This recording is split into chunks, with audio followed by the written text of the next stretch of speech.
सभी लोग, हमने लास्ट क्लास में हमने अंतिम प्रश्नावली के बारे में पढ़ा था, जिसमें क्वेश्चन नंबर 1, 2, 3 और 4 का था। इस क्लास के अंदर हम क्वेश्चन नंबर 5 से करने वाले हैं।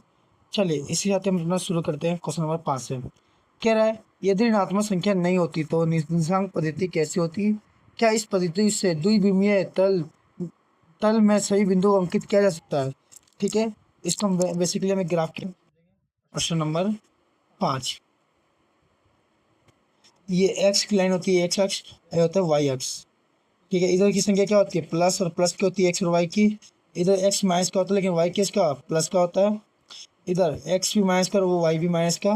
इधर एक्स प्लस का लेकिन वाई किसका माइनस का। इस सवाल में कहा है कि यदि ऋणात्मक संख्या नहीं होती तो निशांक पद्धति कैसी होती? ठीक है, अगर ऋणात्मक संख्या नहीं होती तो आप लोग देख सकते हैं इसमें भी ऋणात्मक संख्या है, इसमें भी है और इसमें भी।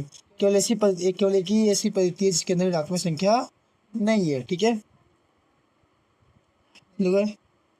केवल प्रथम चतुर्थांश के अंदर ही स्थान के पास ही ऋणात्मक ऋणात्मक पद्धति नहीं है, ऋणात्मक संख्या नहीं है, संख्या नहीं है। तो बताना क्या इस पद्धति से द्विविमीय तल बिंदुओं को अंकित किया जा सकता है? नहीं, ऋणात्मक नहीं। तो इसीलिए इस पद्धति में पद्धति से द्विविमीय तल में सभी बिंदुओं में अंकित नहीं किया जाता, बिंदुओं में अंकित नहीं किया जा सकता है, अंकित नहीं किया जा सकता है। ठीक है, इसी साथ ही हमारा क्वेश्चन नंबर 5 कंप्लीट होता है। अब आगे हम बढ़ते हैं क्वेश्चन नंबर 6 की तरफ। क्या रहा है, समझो क्या कह रहा है। क्या क्या बिंदु m -3, -4 और a 0, और g 6, -8 एक ही सरल रेखा पर है, और इस बिंदुओं के आंकन के बिना, बिंदुओं को जोड़ने के बिना विधि बताइए, इसके माध्यम से प्रेक्षण कर सकते हैं। ठीक है, तो हमको बताना है प्रश्न नंबर 6 के अंदर कि जो m है, a है और g है। m का मान है -3, -4, ए का मान है 0, और जी का मान है 6, -8। क्या ये सरल रेखा है? सरल रेखा का मतलब है कि जो एम ए है और जो ए जी है, ए जी इन दो को जोड़ के ये बड़े वाले की इक्वल टू बनना है कि नहीं, ए जी के इक्वल है कि नहीं। ठीक है, इस सवाल को हम दूरी सूत्र के माध्यम से करेंगे। पहले एम ए की दूरी निकालेंगे, फिर इसके साथ ही हम निकालेंगे ए जी की, फिर ए जी के बाद फिर पूरा एम और जी की, चलिए शुरू करते हैं। एम का मान क्या है -3, -4, और ए का मान 0, ए का है 0, और जी का है 6, 8, और एम का मान देगा -3 और -4, और जी का मान देगा 6 और 8। चलिए दूरी सूत्र के माध्यम से निकालते हैं। दूरी सूत्र का फॉर्मूला होता है x2 - x1 square, y2 - y1 का स्क्वायर। आपको पिछली क्लास में बताया था ये x y होता है, ये 1 1 होता है, ये x2 और y2 होता है 2 2 होता है। ठीक है, x2 की वैल्यू 0, वो x1 की वैल्यू -3, तो -3 दो बार ब्रैकेट लगाना पड़ेगा, तो ये संख्या सवाल का माइनस है, ये संख्या का माइनस है।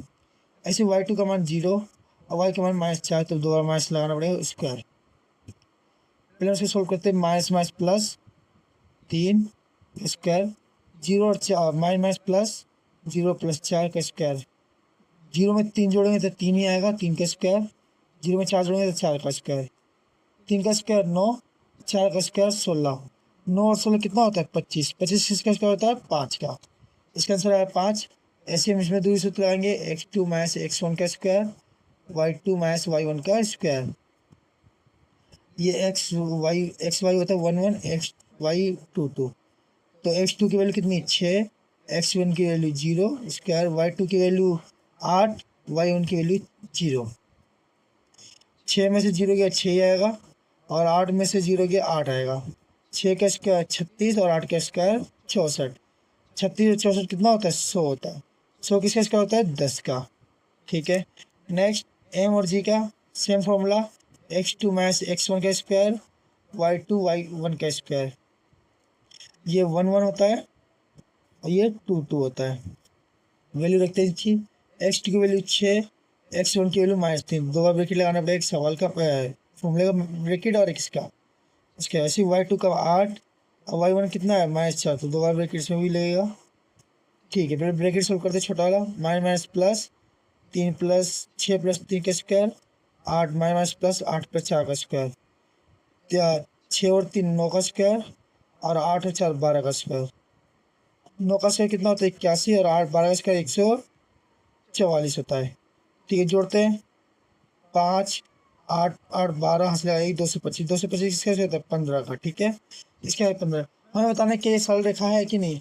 एम ए की दूरी है ये 5, एम ए की दूरी 5, ए जी की दूरी कितनी है ये 10, अजगल टू ए जी की मान कितना है 15, 5 और 10 कितना 15 और ये भी 15 है। ये सरल रेखा है, यह सरल रेखा पर है। नेक्स्ट सवाल हमारा कुछ ऐसा ही है, उसको पढ़ते हैं, देखते उसके अंदर क्या बोल रखा है। ठीक है, क्वेश्चन नंबर 6, क्वेश्चन नंबर 6 हमने कर लिया। क्वेश्चन नंबर 7 क्या करा है, अपनी विधि प्रश्न 6 में उपयोग करें। जो हमने प्रश्न 6 में करा तो वही विधि हम क्वेश्चन 7 में करना है। उपयोग करते हुए परीक्षण कीजिए, आर का जो देगा -5, बी का -2, -5 और सी का देखा 4, -12 एक सरल रेखा पे है कि नहीं। ठीक है, मुझसे हमें सवाल करना है जो हमको दिया था प्रश्न नंबर 7 के अंदर। ये रहा सवाल में बोला था पहले हमारा आर बी सी। आर का मान रहेगा -5, -1 और बी का मान देखा -2, -5 और सी का देखा है 4, -12। वही same R B plus B C equal to R C की है कि नहीं।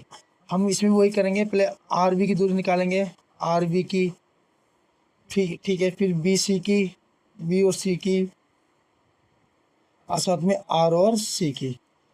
इनके निशान क्या है, आर निशान का -5, -1, बी का है -2 और -5 और फिर बी का है -2 -5 और सी का है 4 -12 और आर का देखा -5 और -1 और सी का 4 -12। ठीक है, दूसरे सूत्र का फॉर्मूला लगाते हैं। दूसरे सूत्र का फॉर्मूला होता है x2 - x1 का स्क्वायर प्लस y2 - y1 का स्क्वायर। एक्स वाई होता है ये भी, एक्स वाई ये भी होता है, ये 1 1 होता है, ये क्या होता है 2 2। वैल्यू रखते हैं, x2 की वैल्यू -2, x1 की वैल्यू -5 दो। एक तो सवाल फॉर्मूले का x1 की वैल्यू खुद ही माइनस में, दो ब्रैकेट लगाना पड़ेगा, एक छोटा सा और एक बड़ा सा। ठीक है, ऐसे y2 का है -5 और y1 का है -1, तो इसके भी छोटा सा ब्रैकेट लगाना पड़ेगा, फिर एक बड़ा सा। पहले छोटे वाले ब्रैकेट को सोल्व करते हैं, माइनस प्लस 5 का स्क्वायर -5 माइनस प्लस प्लस 1 का स्क्वायर माइनस प्लस माइनस 5 में 2 गया 3, बड़ी संख्या प्लस की तो प्लस के 3 रहेगा। ऐसे सेम माइनस प्लस माइनस 5 में से 1 गया 4, बड़ी संख्या माइनस के 4 का स्क्वायर, 3 का स्क्वायर 9 और 4 का स्क्वायर होगा -4 का स्क्वायर होगा 16। माइनस की संख्या में हो चाहे प्लस की संख्या में, अगर स्क्वायर करते तो प्लस में ही आता है। और 16 और 9 कितना होता है 25 होता है, और 25 किस कैसे होता है 5 का। ठीक है, इसका आंसर 5 आया। सेम इसको इसी तरह करना है, x2 - x1 का स्क्वायर, y2 - y1 का स्क्वायर, ये एक्स वाई, ये भी एक्स वाई, ये 1 1 और ये 2 2। x2 की वैल्यू 4, x1 की वैल्यू -2, ब्रैकेट लगाना पड़ेगा छोटा सा, y2 की वैल्यू -12, y1 की वैल्यू -5, दोबारा माइनस है तो एक छोटा ब्रैकेट लगा बड़ा सा स्क्वायर। ठीक है, प्लस छोटा ब्रैकेट शुरू करते हैं, माइनस प्लस 2 का स्क्वायर -12 माइनस प्लस प्लस 5 का स्क्वायर प्लस माइनस माइनस। ठीक है, प्लस प्लस होता है तो 6 हो गया, तो सिंपल सा है। और इसमें करना है माइनस प्लस माइनस, 12 में 5 के 7, लेकिन बड़ी संख्या माइनस है तो 7 का स्क्वायर, 6 का स्क्वायर 36 और 7 का स्क्वायर 49। हमने पहले क्लास में बताया था माइनस में क्यों ना हो, लेकिन जब क्या करते प्लस में आता है। 15 हासिल लगा 1, 7 और 1 8, 85 की स्क्वायर है तो इसका आंसर इतना ही रहेगा। सेम इसको इसी तरह करते हैं, x2 - x1 का स्क्वायर, y2 - y1 का स्क्वायर। हमें पता है ये x1 y1, x2 y2। Value रखते हैं, x2 का मान 4 है, x1 का मान -5 है, दोबारा से -5 ब्रैकेट में रखना पड़ेगा छोटा सा, y2 का मान -12, y1 का मान कितना है -1, इसके भी छोटे ब्रैकेट में। फिर छोटे वाले ब्रैकेट सोल्व करते हैं, 4 माइनस प्लस 5 का स्क्वायर 12 और माइनस प्लस तो प्लस 1 का स्क्वायर। सोल्व करते हैं, 5 और 4 9 का स्क्वायर और प्लस माइनस माइनस 12 में से एक गया 11 का स्क्वायर, और 9 का स्क्वायर 81, और 11 का स्क्वायर 121। अगर हम इसे जोड़ते हैं 2 10 हाथ से लगा 1 202, 202 भी किसी का स्क्वायर नहीं होता। देखते हैं, आर बी का मान 5 है, बी सी का मान हमारा √85 है, और आर सी का मान √202 है। क्या ये सरल रेखा क्या इसके इक्वल टू है कि ये दो से जुड़ नहीं सकते, रूट वाली संख्या केवल रूट में जुड़ती है, तो ये सरल रेखा पे स्थित नहीं, यह सरल रेखा पर स्थित नहीं है, स्थित नहीं है। ठीक है, इसी साथ में क्वेश्चन नंबर 7 कंप्लीट होते हुए हम अगले क्वेश्चन की ओर बढ़ते हैं, क्वेश्चन नंबर 8 की तरफ। ठीक है, क्वेश्चन नंबर 8 हमारा लास्ट क्वेश्चन इस वीडियो का। ठीक है, पढ़ते हैं। मूल बिंदु एक शीर्ष के रूप में उपयोग करते हुए, ठीक है, मूल बिंदु को हमको एक शीर्ष के रूप में उपयोग करना है और निम्नलिखित शीर्ष को अंकित कीजिए। ठीक है, तो बेसिकली हमको उसको एक ग्राफ बनाना पड़ेगा और ग्राफ के माध्यम से उसे समझाना पड़ेगा। ठीक है, ग्राफ बनाते हैं पहले। ये हो गया 1 2 3 4 5 एक्स की वैल्यू, और -x में -1 -2 -3 -4 -5, 1 2 3 4 5 वाई की, वाई में माइनस का 1 -2 -3 -4 और -5 वाई माइनस का। ठीक है, क्वेश्चन नंबर 8, पहला प्रश्न क्या कह रहा है सवाल में, देखिए, एक समकोण समद्विबाहुक त्रिभुज बनाना है। ठीक है, हम कुछ भी करके क्या बनाना है, एक समकोण समद्विबाहुक त्रिभुज। हम इसमें कहीं भी बना सकते हैं समकोण समद्विबाहुक। समकोण पता है जिसको 90 डिग्री एंगल लगा होता है, कुछ हमारा कुछ ऐसा होता है समकोण। ठीक है, और उसकी समद्विबाहु मतलब दो भुजा क्या होनी चाहिए, बराबर भी होनी चाहिए, तो हम ये दो भुजा बराबर रख लेंगे। ठीक है, तो कुछ इसमें हमें ऐसा बना सकते हैं, हम चाहे छोटा चाहे बड़ा लेकिन इक्वल भुजा रख लें। अगर मैं इधर 4 ले रहा हूँ तो दिल में कितना लेना पड़ेगा, 4। ठीक है, तो देख सकते हैं ये ग्राफ जो है इस सिंपल सा इस समकोण त्रिभुज भी बन गया यहाँ पर, और साथ में समद्विबाहु बन गया। ये भुजा जो है इस भुजा के बराबर है, ये भी 4 सेंटीमीटर, ये भी 4 सेंटीमीटर का। ठीक है, तो इस प्रश्नावली के अंदर हमको ये करना, बस इनके निशान लिख देते हैं। इसके निशान होगा 4,0, इसका होगा 0,4, और इसके बाद 0 0, क्योंकि हमको इसे क्या करना था, मूल्य बिंदु का शीर्ष के रूप में उपयोग करना है। ठीक है, ये बन गया।